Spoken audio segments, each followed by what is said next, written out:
السلام علیکم ورحمۃ اللہ وبرکاتہ۔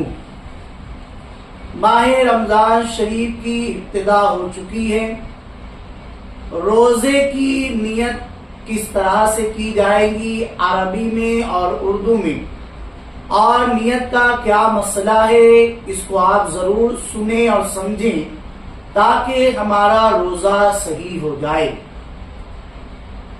اور اگر آپ ہمارے چینل پر نئے ہیں تو چینل کو سبسکرائب ضرور کریں، ویڈیو کو لائک کریں، شیئر کریں، دوسروں تک پہنچائیں تاکہ انہیں صحیح مسئلہ معلوم ہو جائے۔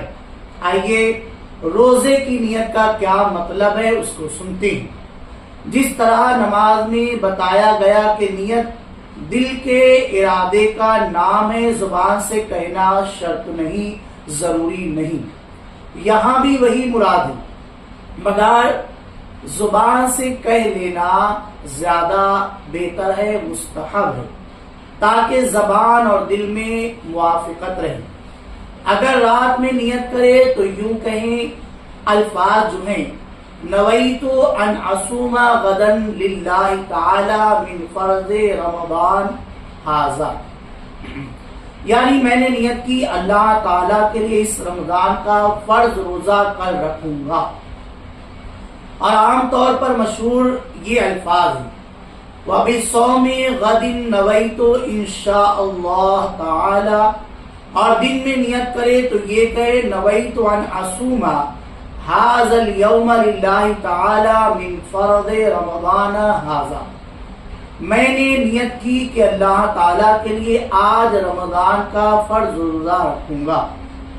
اور اگر تبرک اور طلب توفیق کے لیے نیت کے الفاظ میں انشاءاللہ بھی ملا لیا تو حرج نہیں، اور اگر پکا ارادہ نہ ہو، مذبذب ہو، تو نیت ہی کہاں ہوئی، روزہ بھی نہیں ہوگا۔ یعنی نیت یہ کرنا پکے ارادے کے ساتھ کی رکھوں گا ہی، تب جا کر وہ صحیح ہوگی، ورنہ کہ اگر شک میرا کروں گا نہیں کروں گا، یہ ہے وہ ہے، ایسا ہے، سوچتا ہی رہا، سمجھتا ہی رہا، تب یہ روزہ نہیں ہوگا۔ لہذا ہمیں چاہیے کہ اس چیز کو کریں۔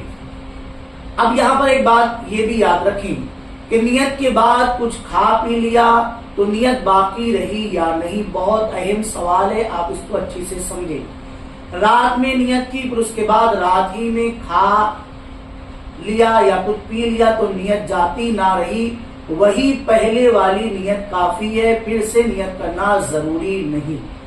تو یہ ساری باتیں ہیں، آپ اس کو اچھی طریقے سے یاد رکھیں۔ ایک چیز اور اس میں سمجھ لیں کہ سحری کھانا نیت میں شمار ہے یا نہیں۔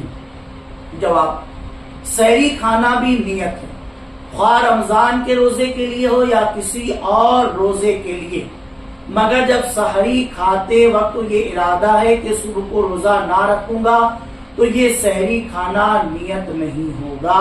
تو یہ نیت کے مسائل تھے، آپ نے عربی میں دعا سنی، اس کا ترجمہ بھی آپ نے سن لیا۔ باقی ڈسکرپشن میں واٹس ایپ نمبر ہے، وہاں میسج کر کے معلومات حاصل کر سکتے ہیں۔